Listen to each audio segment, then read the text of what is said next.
Aujourd'hui, on va voir un livre d'un prophète, le prophète Joël. Et ce livre fait uniquement 3 chapitres. Dans certaines versions, j'ai vu qu'il en faisait 4. Je ne sais pas pourquoi. Mais dans la majorité des versions, c'est 3 chapitres.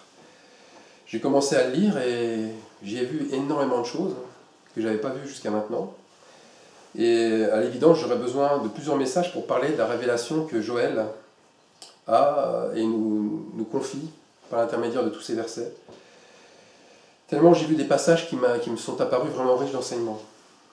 Alors je voudrais commencer par dire que si on cherche une manne fraîche, si on cherche une parole qui est d'actualité, ce livre, qui est très ancien, répond vraiment et certainement à toutes nos attentes. Nous sommes entrés dans un temps où le Seigneur révèle ses mystères. Il le fait en rétablissant des choses perdues, des choses qui sont oubliées dans les âges, on parle des âges de l'Église, et ces choses cachées existaient au départ, c'est un fait, mais elles ont été dévorées. Alors j'emploie le mot dévorer parce que Joël emploie aussi ce mot, et il est vraiment approprié. Dès le premier chapitre, Joël commence par expliquer qu'est-ce qui a été dévoré. Ce prophète, Joël, d'abord, c'est un prophète qui est inconnu. On sait juste qu'il est le fils de Pétuel. C'est tout ce qu'on sait de lui. Donc on pense qu'il est de Juda, mais c'est tout. On ne sait pas du tout comment il est intervenu, et dans quelles circonstances, et exactement à quelle époque. C'est très flou. Mais en tout cas, en parlant de dévorer, il y a 4 insectes qui ont dévoré à tour de rôle la nourriture sacrée reçue par la révélation. Ces 4 insectes, je le rappelle, c'est le gazam, c'est la sauterelle, c'est le jekel et c'est le asil. Et on voit bien que lorsque le 4e insecte a fini sa triste tâche, il ne reste absolument plus rien du tout. Et j'avais déjà parlé, moi, il y a quelque temps, dans un message qui date du 1er mai 2015, de ces différents insectes. Et le titre de ce message s'appelait « Un prophète aujourd'hui dans quel but ?» Donc si vous voulez avoir plus de détails sur ces insectes, moi je vous ramène à réécouter ou à relire ce message. Alors un mot quand même sur ces insectes. Ces insectes, ce sont évidemment des démons. C'est évidemment l'ouvrage de démons qui ont été invités par la chair. Ils n'arrivent pas comme ça, au hasard. C'est la chair qui a ouvert ses portes. Et la chair a donné de nombreux accès par des envies de toutes sortes. L'idolâtrie, la convoitise, le mensonge, la cupidité. Les conséquences citées sont très claires par Joël. Donc, on voit déjà au verset 7, dès le premier chapitre, que la vigne a été dévastée. Le figuier brisé. Les rameaux de la vigne ont blanchi. Bref, le pourrissement a atteint toute la vigne du Seigneur, qui est son peuple. Verset 16, on voit que la nourriture a été enlevée sous leurs yeux. Au verset 20, on voit même que la souffrance a touché même le bétail. Et le bétail, on sait que ça signifie la santé et l'économie. Alors, il ne faut pas se leurrer, c'est le même temps que celui que nous connaissons actuellement. Nous connaissons actuellement, dans nos sociétés industrialisées, et particulièrement en France, un état de stérilité, une ruine complète, et dans tous les domaines. Les 4 domaines que sont la spiritualité, l'économie, la politique, la société. Tout est dévasté, tout est dévoré. Alors je vous en avais parlé récemment, le plan du Seigneur suit une logique implacable. Il suit toujours la même stratégie. Et pour reprendre cette stratégie, on va prendre un passage qui se situe dans le livre d'Ecclésiaste, qui est un livre donc du roi Salomon. Et lui, il a écrit donc ce livre à la fin de sa vie, et on voit bien qu'il n'était pas dans un état psychologique en pleine forme, il était un peu en dépression. Et voilà ce qu'il dit dans Ecclésiaste 1, versets 9 à 10. C'est un peu la même chose que dans Ecclésiaste 3,15, c'est ce que je vous avais lu avant. Alors voilà ce qu'il dit. Ce qui a été, c'est ce qui sera. Et ce qui s'est fait, c'est ce qui se fera. Il n'y a rien de nouveau sous le soleil. S'il est une chose dont on dise « voici ceci est nouveau », cette chose existait déjà dans les siècles qui nous ont précédés. C'est très important de comprendre ça, parce que le Seigneur vraiment montre comment il agit. L'avenir se connaît toujours par le passé. L'avenir est inscrit dans le passé. Et les choses passées reviennent au présent. Là, je fais un plagiat un petit peu de ce que disait Salomon, mais c'est ça. Donc ça n'a rien à voir avec de l'astrologie, bien sûr, rien à voir avec de la divination. Ce n'est pas Madame Irma et sa boule de cristal, rien à voir. Le passé rappelle les choses essentielles que nous devons vivre aujourd'hui et celles que nous aurons à vivre demain. Donc, le livre de Joël nous révèle une histoire qui est passée, qui nous apprend l'histoire d'aujourd'hui. Alors, Joël commence son récit par un coup de tonnerre. Vous commencez à lire les premières lignes, c'est un coup de tonnerre véritable. Et le premier tonnerre, c'est quand Dieu commence à tonner, c'est toujours dans un moment de ténèbres spirituelles. Donc c'est la situation que nous vivons actuellement. Voilà ce qu'il dit au verset 5. « Réveillez-vous, ivrognes, et pleurez. » Tout renaît, tout recommence par ce premier tonnerre. Nous prenons, c'est le cas de le dire, une véritable claque. Excusez-moi l'expression, mais c'est une véritable claque qui vient réveiller un peuple qui s'était étourdi avec un autre vin que celui de la révélation. Il ne faut pas se prendre pour des saints, il ne faut pas se prendre pour des gens plus hautement spirituels. Quand nous avons tous, un jour ou l'autre, couru après un vin qui était autre que la révélation, c'est-à-dire un vin de la connaissance, un vin où il y a des raisonnements humains et charnels, et Dieu, à ce moment, nous a vus comme des ivrognes. Il faut le reconnaître. Alors, chapitre 1er, la parole de l'Éternel, par la bouche de Joël, fait un appel à la repentance.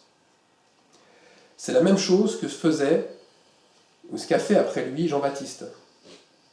Voilà ce que dit Joël. Premier mot, lamente-toi. Ça signifie, pleure sur tes fautes. Revêt-toi d'un sac. Ça veut dire, prends un habit de deuil. Pleure l'ami de ta jeunesse. Ça veut dire, repens-toi à nouveau, car ta foi est devenue tiède. Reviens à ton premier amour. La joie a cessé. Ça veut dire qu'il n'y a plus de Saint-Esprit. Publier un jeûne. C'est un devoir, là. Publier un jeûne. Ça veut dire, n'hésitez pas à le dire autour de vous, il faut jeûner. Crier à l'Éternel. Ça veut dire invoquer le Seigneur, invoquer sa face à la désolation de tout ce que vous vivez en mal. Alors on voit bien, c'est toujours dans la souffrance, c'est toujours dans la tristesse qu'un cœur retourne à Dieu, et jamais dans des chants, ni dans des louanges, les mains levées, tournées vers le ciel, avec le cœur sale et impur. Ce n'est pas un moment, aujourd'hui, où nous levons les mains vers le ciel, mais plutôt un temps où on fléchit les genoux, à terre, vers le sol, et où on courbe le dos. Ça, c'est le premier chapitre. Le premier chapitre, c'est un cri. Le deuxième chapitre, il commence par le son de la trompette. Et ce n'est pas un hasard. C'est une fois que nous avons crié à Dieu que nous pouvons sonner de la trompette. Sans ce chapitre 1, pas de trompette dans nos cœurs, donc pas de repentance. Mais cette repentance ne sonne pas et ne tonne pas sur n'importe quel peuple et dans n'importe quel lieu. Sonnez de la trompette en Sion. Faites-la retentir sur ma montagne sainte. Que tous les habitants du pays tremblent, car le jour de l'Éternel vient, car il est proche. La trompette sonne toujours dans les cœurs. Toujours. Les premiers à l'entendre, c'est Sion. C'est sa montagne sainte. C'est son peuple. Ses élus, son épouse, sa bien-aimée. Chaque repenti témoigne alors à d'autres de son amour, ou du renouvellement de son amour, pour que Jésus, par conséquent, on voit, par conséquent, chacun sonne de la trompette en Sion, lorsqu'on a son amour en nous. 2 trompettes sonnent, un intervalle très court d'abord, la trompette de la vie, choisis la vie, on lit ça dans Deutéronome 30, 19, j'ai mis devant toi la vie et la mort, la bénédiction et la malédiction. Choisis la vie afin que tu vives, toi et ta postérité. On voit bien, c'est d'abord la vie. Puis après, à un temps très proche, il y a la trompette de la mort. Si tu as choisi la mort, c'est la trompette de la mort. C'est cela le temps du jugement. Et l'avertissement de ces 2 trompettes est vraiment à prendre très sérieusement au sérieux. est dans un état d'urgence. Le jour de l'Éternel est proche. Il vient comme un ravage du Tout-Puissant, jour de ténèbres et d'obscurité. Voici un peuple nombreux et puissant tel qu'il n'y en a jamais eu, et qu'il n'y en aura jamais dans la suite des âges. Devant lui est un feu dévorant, et derrière lui une flamme brûlante. Il y a plusieurs choses qui se bousculent ici. Le jour de l'Éternel, d'abord, il est annoncé 4 fois dans le livre de Joël. Première fois, c'est Joël, chapitre 1, verset 15. Ensuite, chapitre 2, verset 1. Chapitre 2, verset 11. Chapitre 3, verset 14. Donc c'est au moins une fois par chapitre. Pourquoi ce chiffre 4 de 4 fois est-il important? Parce que 4, c'est le chiffre de l'accomplissement terrestre. 4, c'est le chiffre de l'ordre précis et méthodique. 4, c'est le chiffre de la réalisation complète des choses et des événements sur terre. On prend un exemple, le témoignage de Jésus en 4 évangiles. 4 étapes pour recevoir l'Esprit. 4 saisons dans l'Église.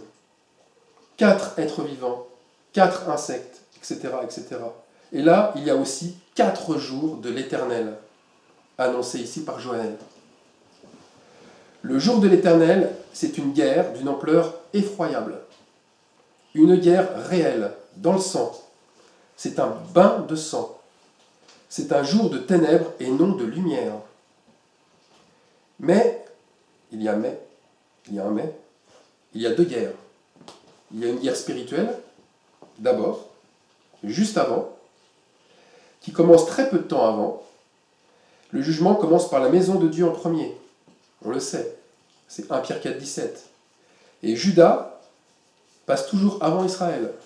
Et Israël avant les nations. Voilà l'ordre des choses. Le spirituel devance toujours le matériel. C'est dans l'ordre institué par le Seigneur. Tout comme les choses sont décidées en premier dans le ciel, avant d'être réalisées sur la terre. Donc Jésus vient réveiller en premier son peuple avant le jour de l'Éternel, qui est grand et redoutable. Rappelez-vous, Malachie 4, 5. Donc ouvrons vraiment les yeux. Nous sommes dans ce temps. Et Élie le prophète vient juste avant le jour de l'Éternel.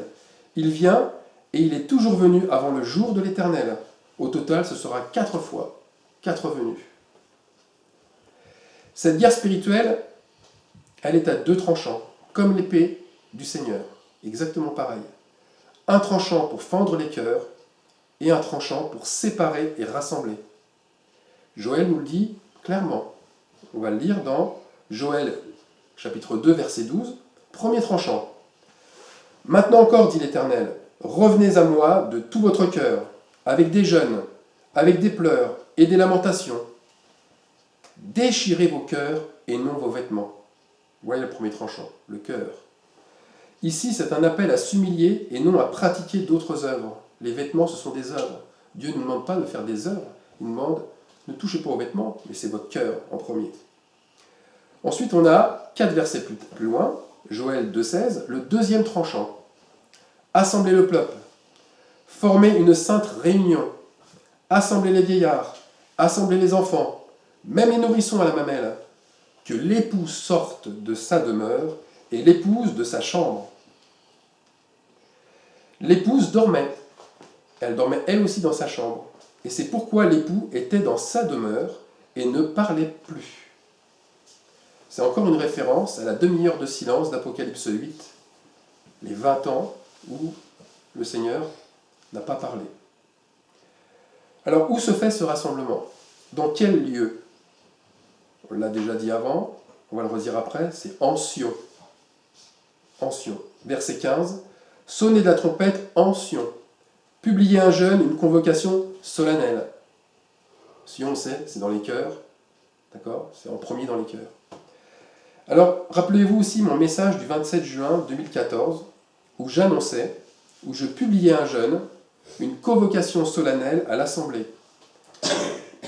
J'ai terminé mon message par « Si vous ne comprenez pas, si vous n'adhérez pas à ce que je dis, c'est dans le jeûne et la prière que l'Esprit vous révélera la vérité. » Mais quand j'ai terminé ce message, Combien ont pris ces paroles au sérieux? Combien se sont mis réellement à pratiquer ces choses? Combien ont entendu la trompette sonner? Une faible partie seulement de l'assemblée ce jour-là. Les autres n'ont pas pris l'huile, et c'est ce qui leur manque terriblement aujourd'hui, presque 2 ans plus tard. Ils n'ont pas écouté, c'est pourquoi, selon ce que dit le Saint-Esprit, aujourd'hui, si vous entendez sa voix, n'endurcissez pas vos cœurs comme lors de la révolte. Alors ce temps d'obscurité, il se lie aussi au verset 17. Pourquoi dirait-on parmi les peuples, où est leur Dieu? Le témoignage des croyants était à cette époque catastrophique. Il était sujet aux railleries, à l'opprobre, à la honte. Les non-croyants s'endurcissaient dans leur athéisme et se moquaient ouvertement des croyants. Où est leur Dieu? Que fait-il de plus? Que fait-il de mieux? L'incohérence et la folie des croyants sont montrés du doigt. Ils étaient montrés du doigt. Et la question est, est-ce que nous ne vivons pas, nous aussi, dans ce temps-là? Comment sont vus et considérés les chrétiens aujourd'hui? Où est leur Dieu? Qu'avons-nous fait de notre héritage spirituel? Il a été dilapidé, il a été dévoré, il a été anéanti. Mais, juste avant le jour de l'Éternel, le jour redoutable, il y a la voix de l'Éternel. Et cette voix est toujours compatissante, toujours aussi remplie d'amour, et lente à la colère, et elle appelle. Et au verset 12, elle dit « Revenez à moi de tout votre cœur ». Et au verset 18, il épargne son peuple, et il promet d'envoyer pour ceux qui se repentent son esprit. Il nomme les 3 aliments de la parole révélée, de la révélation. Et ces 3 aliments qui reviennent, ce sont le froment, le vin nouveau et l'huile fraîche. Verset 19. Et les fruits de l'esprit seront aussi sur son peuple. Et quand on lit la suite, versets 19 à 22, c'est ce qu'on y lit, c'est ce qu'on y comprend. Il donnera la pluie en son temps, celle de la première et de l'arrière-saison. Il promet de reverdir même le désert, de redonner du fruit aux arbres fruitiers, de remplacer les années qu'ont dévoré les 4 insectes. Alors Dieu promet quoi ici? Il promet la repentance, la conversion en 2, sa justice en 3, et bien sûr un baptême d'esprit en 4. Là encore, l'ordre terrestre. Et toutes les bénédictions qui vont aller, bien entendu, avec ce baptême d'esprit. Et les bénédictions qui sont aussi bien spirituelles que matérielles. Donc, le vin nouveau de la révélation va couler, et abondamment. Alors, tout est encore confirmé au verset 28. Voilà ce qui est dit. Après cela, je répandrai mon esprit sur toute chair. Vos fils et vos filles prophétiseront. Vos vieillards auront des songes, et vos jeunes gens des visions. Un temps où les conversions seront légion. Petits et grands, jeunes et vieux, noirs ou blancs, le feu de l'esprit touchera des familles entières, où personne ne sera épargné. C'est ce que Joël dit. Et si on comprend que ce qui était dans le passé revient maintenant de nos jours, c'est ce qui va se passer aussi. Mais malheureusement, ou heureusement, tout dépend comment on va voir les choses, ce temps sera court, très court, car le jour de l'Éternel arrive. Alors revenons au verset 3, toujours au chapitre 2.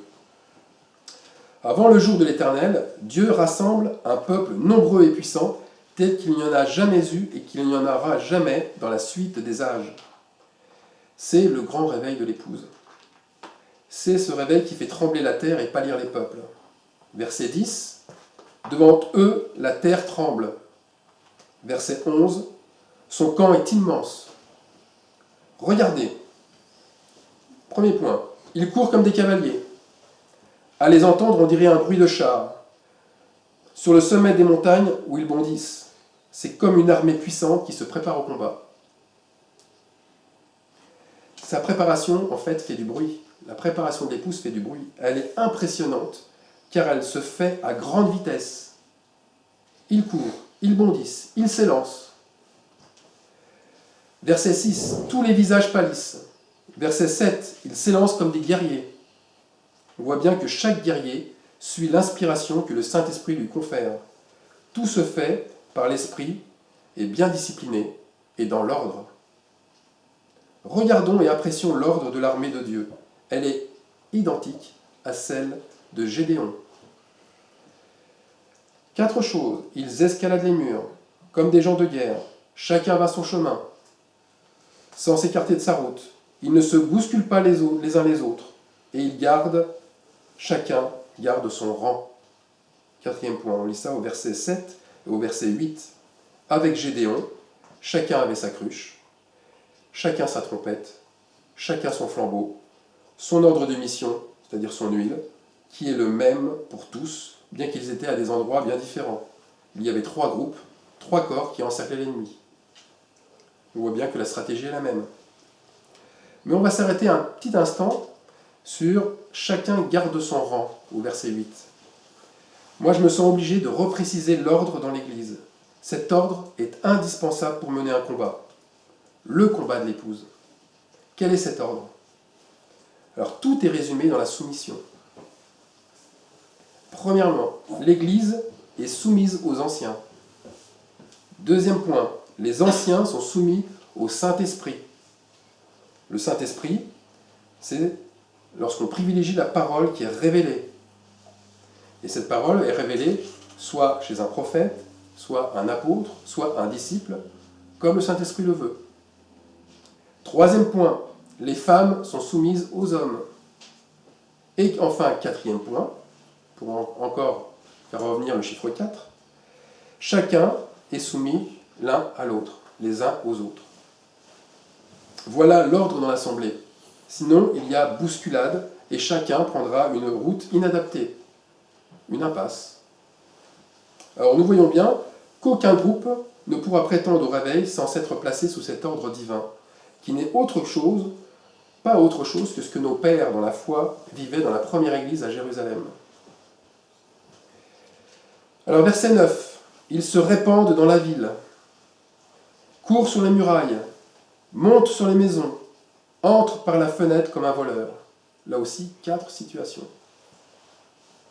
Il n'y a pas un lieu, il n'y a pas une famille, pas un milieu social plus protégé, plus hermétique qu'un autre.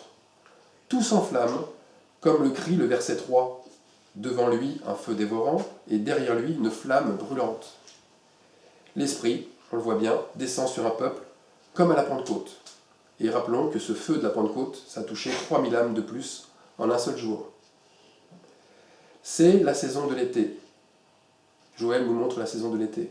Là où la chaleur, la plus forte du réveil, touche les cœurs par la puissance du feu de l'Esprit.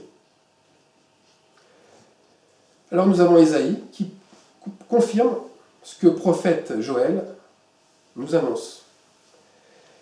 Et on lit ça dans Ésaïe 30, verset 26. Et on va commencer à partir du verset 25. Écoutez bien le verset 25. Sur toute haute montagne et sur toute colline élevée, il y a des ruisseaux, des courants d'eau. Quand et à quel moment? Eh bien, Ésaïe nous le dit, au jour du grand carnage, à la chute des tours. À ce moment-là, ça c'est moi qui rajoute, la lumière de la lune sera comme la lumière du soleil. Et la lumière du soleil sera 7 fois plus grande, comme la lumière de 7 jours. Et à quel moment? Lorsque l'Éternel bandera la blessure de son peuple et qu'il guérira la plaie de ses coups. Là encore, on voit bien 2 situations qui se font en même temps.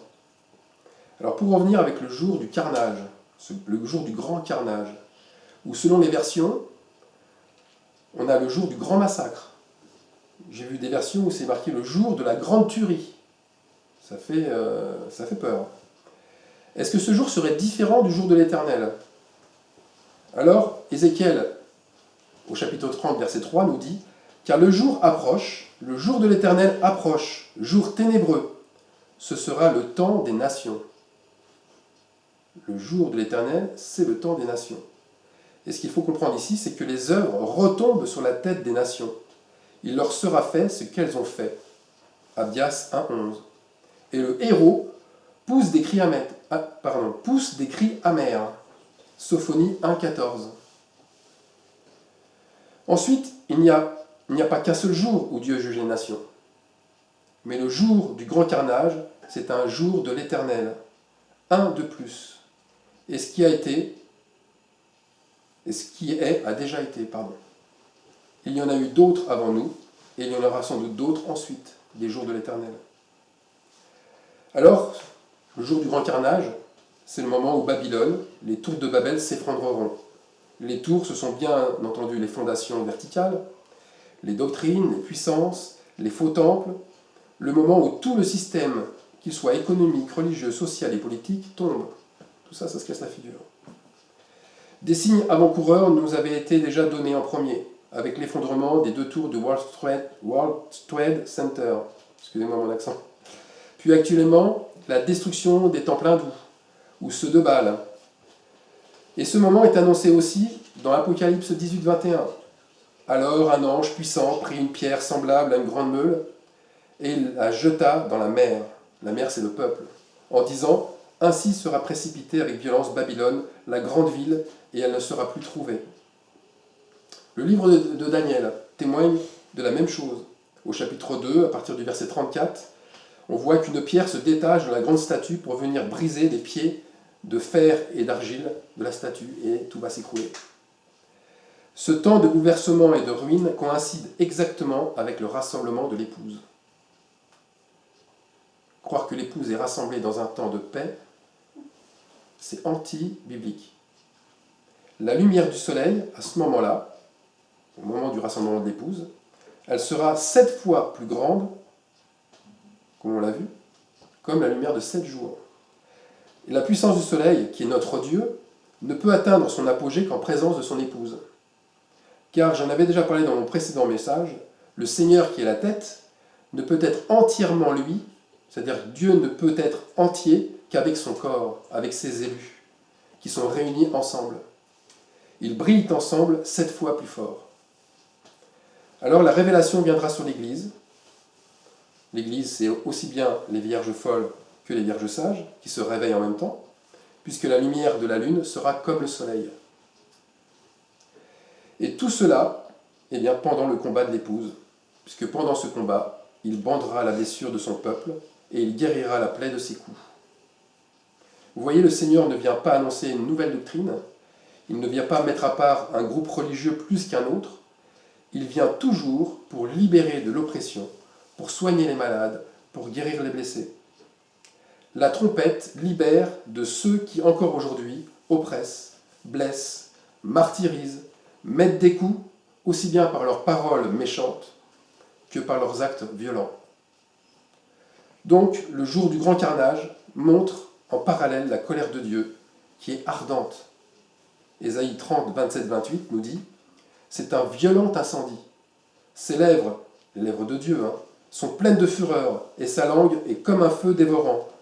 Son souffle est comme un torrent débordé qui atteint jusqu'au cou, pour cribler les nations avec le crible de la destruction. » Mais en même temps, comme on vient de le comprendre, et Ésaïe nous le dit, au chapitre 31, versets 4 et 5, « Ce même jour, l'Éternel des armées descendra pour combattre sur la montagne de Sion et sur sa colline. Comme des oiseaux déploient les ailes sur leur couvée, ainsi l'Éternel des armées étendra sa protection sur Jérusalem. » Il fera 4 choses. Il protégera et il délivrera, et il épargnera et il sauvera. C'est glorieux, c'est vraiment glorieux. L'époux et son épouse vont être réunis ensemble dans ces 4 actions qui vont révéler l'ordre et la méthode divine, la protection, délivrer, épargner et enfin sauver. Alors pour résumer, il y a bien plusieurs jours qui sont évoqués ici. Le jour du grand carnage, qui est le jour de l'Éternel, c'est le même jour que le jour de l'épouse, celui des élus. Et Joël, chapitre 3, versets 1 et 2, lui aussi confirme cela. Voilà ce qu'il dit. « Car voici en ces jours, en ce temps-là, quand je ramènerai les captifs de Juda et de Jérusalem, c'est bien l'épouse rassemblée, je rassemblerai toutes les nations et je les ferai descendre dans la vallée de Josaphat. » Josaphat signifie le Seigneur juge. Là, J'entrerai en jugement avec elles au sujet de mon peuple d'Israël, mon héritage, qu'elles ont dispersé parmi les nations, et au sujet de mon pays, qu'elles se sont partagées. Est-ce que ce n'est pas la ruine des nations ici? On y est complètement. Ce moment, c'est un moment unique où le soleil brille pendant la nuit. Dieu nous montre à chaque fois le soleil, lui et son épouse, la nuit, le jugement, Josaphat. La vallée de Josaphat est un moment et un lieu fixé par le Seigneur pour juger les nations. Et ne croyez pas que les nations sont ou ne seront jugées qu'une seule fois à la fin des temps. Ça, c'est ce que beaucoup de doctrines avancent, mais ça ne tient pas du tout. Ça ne tient pas. C'est par 4 fois que Dieu juge les nations.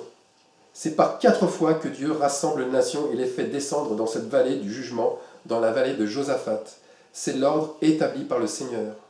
Et mes frères et sœurs, le jour du grand carnage pointe son nez dans notre pays de France. Je l'ai déjà dit, je le redis, je confirme et je signe. Les temps sont là, les temps sont vraiment là. C'est pas qu'il faut se mettre dans un état de peur, mais il faut être prêt, il faut se préparer et faire comme Gédéon. Il nous faut nous briser nos cruches, c'est-à-dire brisons nos cœurs par la repentance. Il nous faut allumer nos flambeaux avec l'huile que l'Esprit nous a donnée. Il faut que nous sonnions de la trompette, car notre époux est sorti de sa demeure pour faire 2 actions, juger et pour rassembler. Que le nom de notre Seigneur Tout-Puissant soit béni. Amen.